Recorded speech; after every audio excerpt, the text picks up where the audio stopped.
Bonjour. Hello. Hola. Marhaba bikoum. Sur le fil. Le podcast d'actu de l'AFP. Des nouvelles choisies pour vous sur notre fil info. Se baigner dans la Seine, c'est un des héritages des JO de 2024.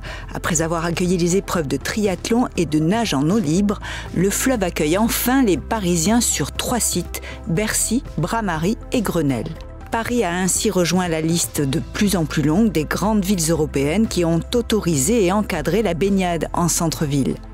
D'abord les villes suisses comme Zurich et Bâle, où la baignade n'a pas été interdite depuis le XVIIIe siècle, puis au XXIe siècle, Copenhague dans son port, Amsterdam ou encore Rotterdam, qui a aussi ouvert son port aux baigneurs en juillet. En Europe, on compte à ce jour plus de 21 000 points d'eau baignables. Selon ceux qui soutiennent la baignade en ville, c'est un fantastique moyen de faire face aux fortes chaleurs et de profiter à nouveau d'espaces qui ne servaient plus que de voies de navigation ou de friches industrielles. Mais rendre les cours d'eau baignables ne va pas de soi. Cela demande de gros efforts d'aménagement et d'amélioration de la qualité de l'eau. Un épisode préparé par Lauralie Margaléjo. Sur le fil. Depuis l'ouverture des 3 bassins de baignade à Paris le 5 juillet, plus de 20 000 personnes ont nagé dans la Seine. Sur le site de Bercy, en face de la Bibliothèque nationale de France, nous avons rencontré Barbara, qui a préféré ne pas donner son nom de famille. Je trouve ça super pour tous les Parisiens et tous les touristes de pouvoir profiter de la Seine. Je trouve que c'est une mesure populaire et c'est un vrai progrès. Et pour ça, on remercie les Jeux. Cette juriste de 34 ans est sur le point de se jeter dans le grand bain. Allez, c'est parti. Eh ben, elle est super bonne. Ouais, elle est parfaite, c'est trop agréable. J'aurais jamais pensé faire ça un jour dans ma vie. Voilà. Ouais, super contente. Un peu plus loin, Elliot, 10 ans, est en vacances à Paris pour quelques jours avec sa famille. Après des visites sous la chaleur, la baignade est un soulagement. Je suis contente d'être venue parce que c'est rafraîchissant. On se repose parce qu'on a fait beaucoup de choses cet après-midi et on voulait se baigner dans la Seine.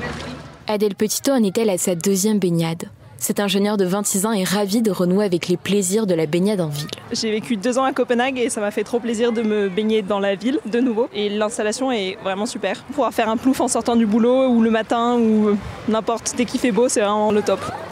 Copenhague est en effet pionnière en ce qui concerne la baignade en milieu urbain. Les Danois peuvent nager dans le port de la capitale depuis 2002. Et pour cause, cet espace est au cœur du plan environnemental de la ville pour transformer les anciennes friches industrielles en quartier résidentiel où il fait bon vivre. 2,9 millions de baigneurs ont été enregistrés entre 2015 et 2023. Dans cette vidéo amateur datant de 2014, un Américain de passage dans la capitale danoise y découvre la baignade en milieu urbain. So, we are Copenhagen 2013. Feels good. Swimming. Da-da-da. I'm loving it. I'm loving Copenhagen. Copenhague a depuis été rejoint par plusieurs villes européennes, dont Paris, qui s'est inspiré de ses infrastructures pour créer des espaces de baignade. Il a fallu en revanche s'adapter à l'affluence particulièrement forte de bateaux sur la Seine. Si les municipalités se penchent sur la question de la baignade en ville, c'est en partie parce qu'elle est un moyen d'adaptation au réchauffement climatique. Selon Copernicus, le service européen pour le changement climatique, l'année 2024 a été la plus chaude jamais enregistrée. Les villes sont de plus en plus concernées par l'effet d'îlot de chaleur urbain. En bref, c'est un dôme de chaleur qui se forme au-dessus des villes. En cause les activités humaines et la densité des bâtiments qui favorisent la hausse des températures et empêchent la circulation de l'air. Pour les années à venir, s'adapter à cet effet est crucial et multiplier les espaces pour se rafraîchir, y compris en se baignant, en fait partie.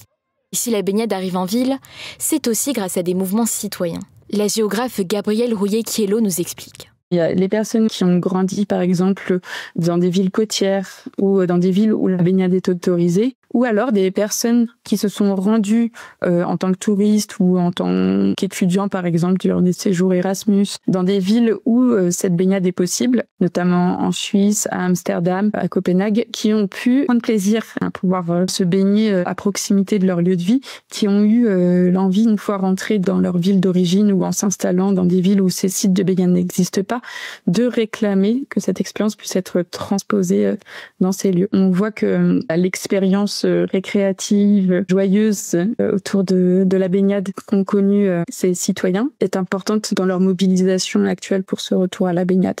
En juillet 2024, Matseix et Chris O'Murley, architectes, ont fondé sous l'impulsion des Jeux Olympiques de Paris la Swimmable Cities Alliance. Ce collectif regroupe plus de 150 organisations dans 83 villes et 30 pays différents. Pour en faire partie, il faut adhérer à une charte. La charte part donc du premier principe du droit à la baignade, selon lequel des voies navigables sûres, saines et baignables doivent être accessibles à tous. Et ce n'est malheureusement pas le cas. Nous sommes unis dans la défense du droit des communautés à la baignade et des droits de la nature.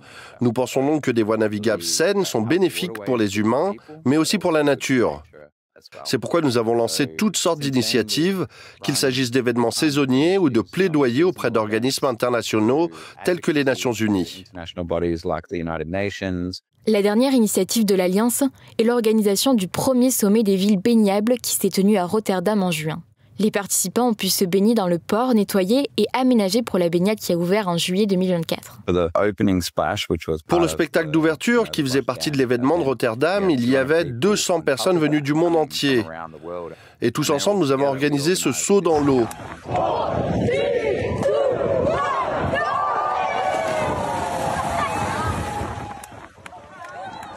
Alors oui, les gens éclaboussent et sautent et sont incroyablement joyeux à l'idée que ce cadeau de pouvoir se connecter à l'eau et à la communauté soit quelque chose que nous partageons dans le monde entier. Au programme de ce sommet sur 3 jours, des réunions entrecoupées de baignade, bien sûr, avec comme ligne directrice la collaboration entre les villes et les acteurs. Ce que nous cherchons à faire, c'est favoriser une coopération et un partage des connaissances accrues. En ce qui concerne les prochaines étapes, nous lançons une communauté pour permettre aux municipalités de travailler ensemble, pour échanger sur les solutions, relever les défis et apporter des connaissances spécialisées pour les soutenir, ce que nous appelons des conditions favorables à la baignade.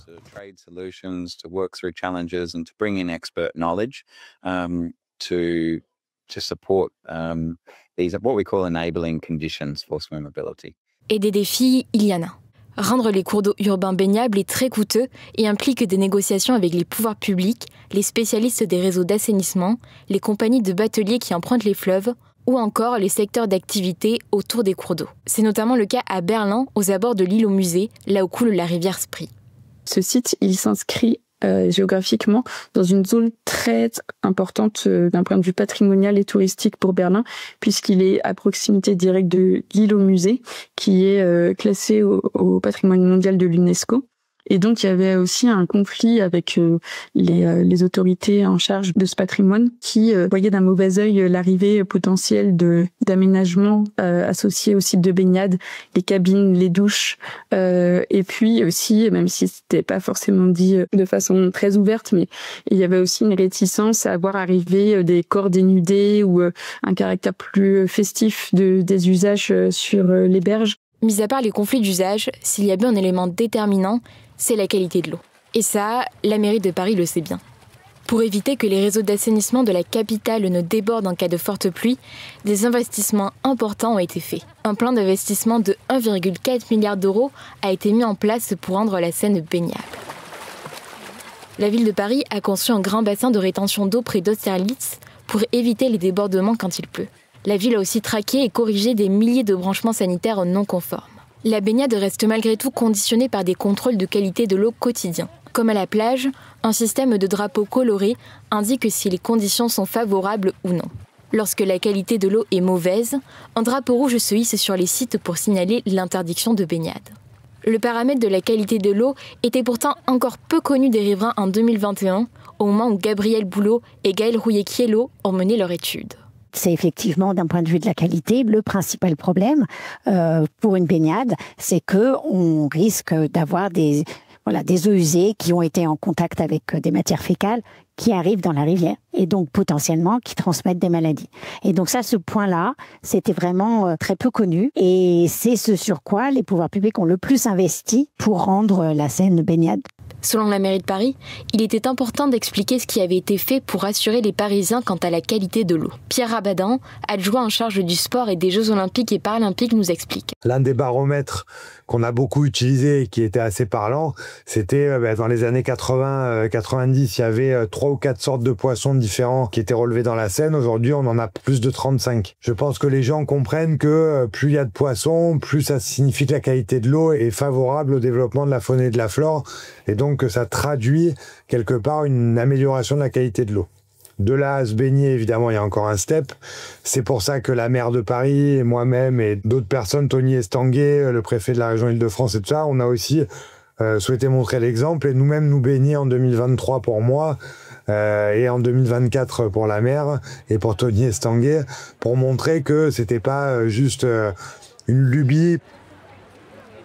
Ce qui n'enlève pas la méfiance de certains riverains. Justine Lindfried, une étudiante de 21 ans que nous avons croisée près du site de baignade de Bercy, n'est pas vraiment enchantée à l'idée de pouvoir se baigner dans la Seine. C'est pas un projet qui me tenterait particulièrement, éventuellement pour l'anecdote de me dire ok, je l'ai fait une fois dans ma vie, je fais partie des gens qui ont connu la Seine baignable, mais sinon je pense que j'irai pas. Ça paraît un peu cracra et c'est vraiment la Seine qui me dérange. Ce serait au canal Saint-Martin ou un peu, plus un canal à côté, ça me dégoûterait un peu moins. Mais là j'ai l'impression que je vais ressortir avec toutes les maladies du monde. Mais Barthélémy Lagneau, lui, n'est pas repoussé par cette eau qui n'a pas les couleurs des cartes postales de plage. Elle n'est pas transparente, elle est vert-marron comme sont les eaux quand on se baigne dans des lacs ou dans des eaux vives. C'est pas la piscine transparente ou les plages de catalogue de l'agence de voyage. Et on sent ce petit goût de chlorophylle qu'on n'est pas dans une piscine. Selon la mairie de Paris, une trentaine de villes en région parisienne ont déposé des demandes d'ouverture des zones de baignade. De nouveaux sites pourraient donc voir le jour dans les années à venir. Merci de nous avoir écoutés, je suis Lauralie Margaléjo. Chères auditrices et auditeurs, je vous laisse un message de la part de toute l'équipe de Sur le Fil, donc Emmanuel Bayon, Maxime Mamet et moi-même, Michaela Cancela-Kiffer, pour vous remercier pour votre fidélité et aussi pour vos bonnes idées qui nous ont permis de faire un petit tour passionnant de projets constructifs et citoyens en France. Après cette tournée, on part tous en vacances pour quelques semaines et en attendant de revenir avec de nouveaux projets, on vous laisse une sélection de vos sujets préférés. À très vite et très bel été à tous et à toutes. À bientôt.